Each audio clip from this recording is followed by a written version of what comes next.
Pour flashon.fr, la question que je voulais vous poser, comment ressentez-vous l'ostracisme dont vous êtes victime de la part de vos confrères dans la presse écrite et dans la presse télévisuelle?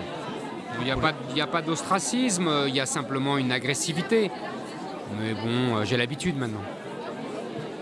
Est-ce que vous avez des ambitions politiques? Non, j'ai des ambitions, c'est pas des ambitions politiques au sens de politicienne, j'ai des ambitions de... J'ai expliqué aux gens, je mène un combat politique au sens de combat des idées. C'est ça qui m'intéresse, moi, pour moi. Vous comprenez? Dernière question, pensez-vous que les gens comprennent le message et se réveillent actuellement? Ben oui, bien sûr qu'ils comprennent. Alors maintenant, est-ce qu'ils se réveillent? C'est difficile à savoir. Alors moi, je suis très satisfait parce que, enfin, pour beaucoup de personnes, ils ont vu Éric Zemmour en direct. Bien sûr, on aura plusieurs choses qu'on aurait pu faire mieux, hein, parce que j'ai entendu plusieurs fois que les gens ont regretté qu'on n'a pas eu des questions. Mais c'est aussi une question de sécurité, que la sécurité de l'Intercontinental et aussi de la sécurité personnelle ne se fêtait pas trop.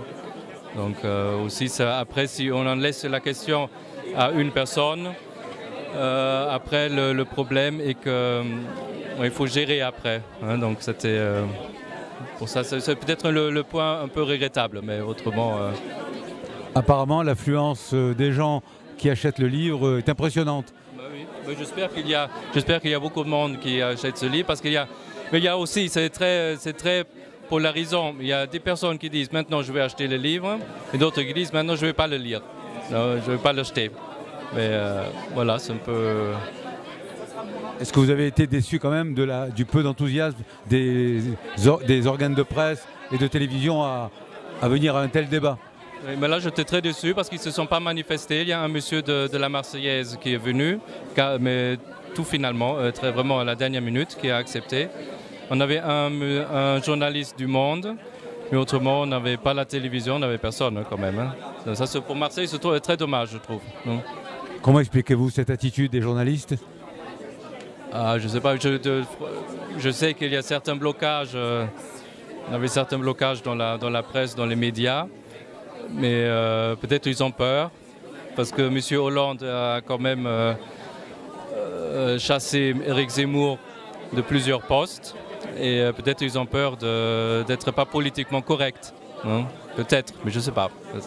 Dernière question, est-ce que les problèmes de fond ont été abordés d'après vous?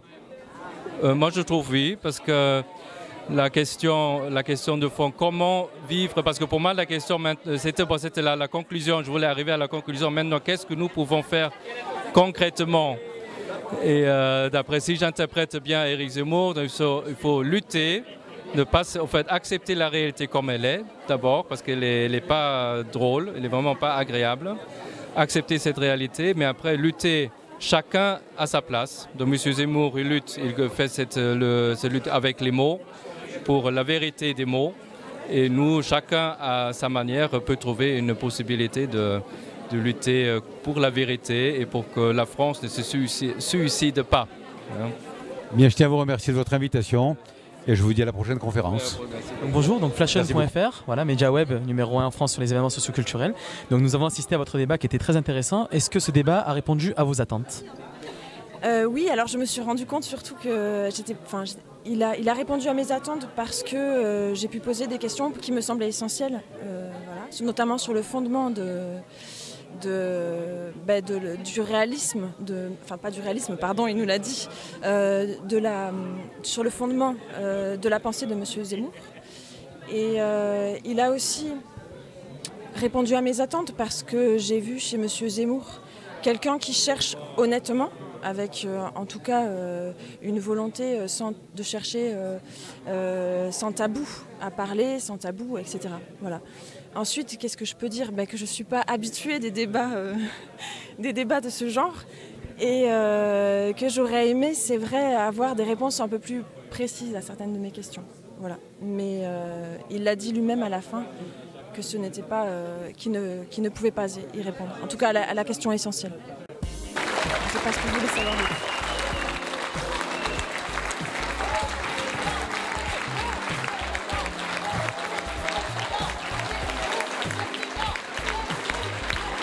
Objection contre Carré et M. Éric Zemmour lui-même. il est raciste, il est macho, et il est aussi tout le reste. Et là, après aussi, je me suis quand même dit, on est libre quand même d'inviter qui on veut. Et je ne sais pas.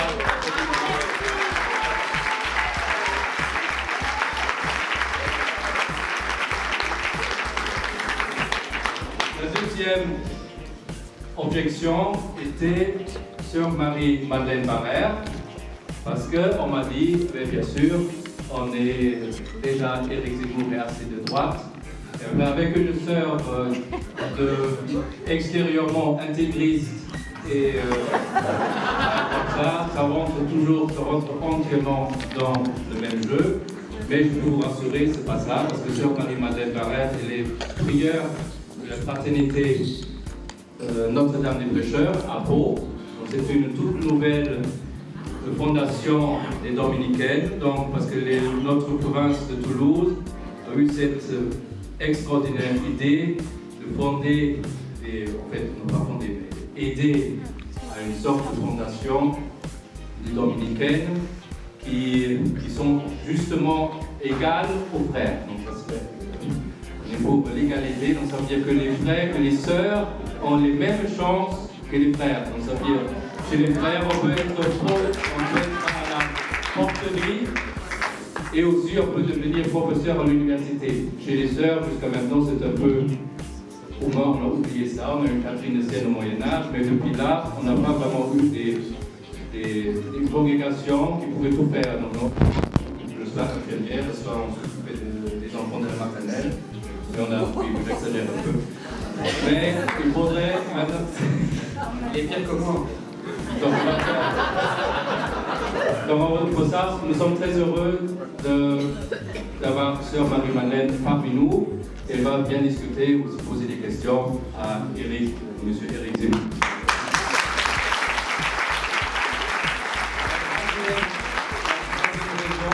C'était bien sûr le lieu, l'hôtel Intercontinental, parce qu'on m'a dit, mais vous êtes bien bourgeois, vous aimez bien la richesse, etc. Mais là, il ne faut pas oublier que chez les Dominicains, on essaie d'être réaliste et faire cette réunion à la porte d'Aix, ça n'aurait pas donné possibilité.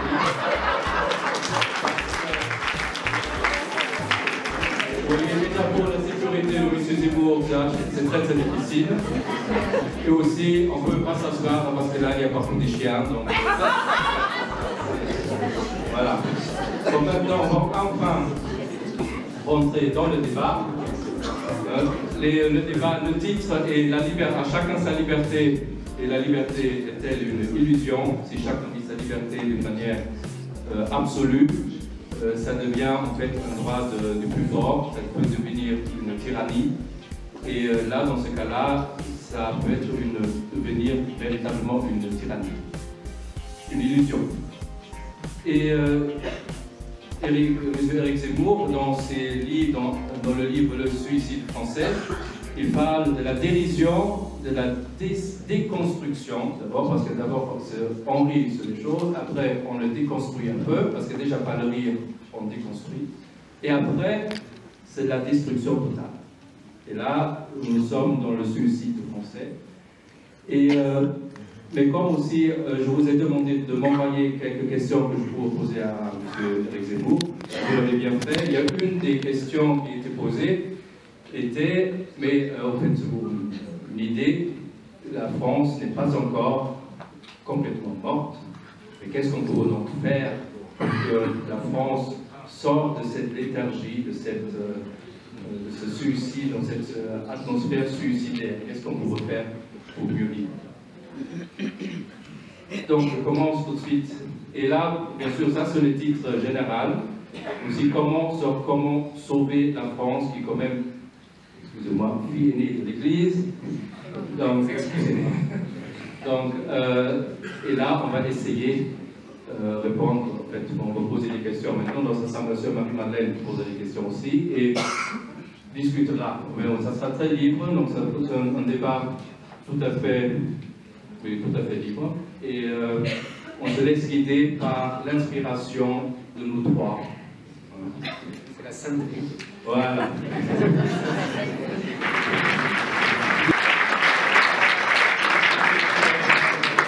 Et bien sûr, je remercie M. Éric Zemmour d'être venu, de nous avoir embelli cette soirée.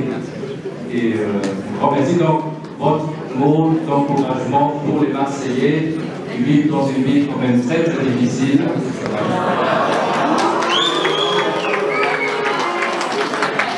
C'est la réalité aussi. Non, mais c'est la réalité. Je pense que j'avais écrit une chronique un jour pour dire qu'il y avait eu des affrontements à Marseille, des tirs de Kalachnikov, etc. Je pense que Marseille est l'avenir de la France.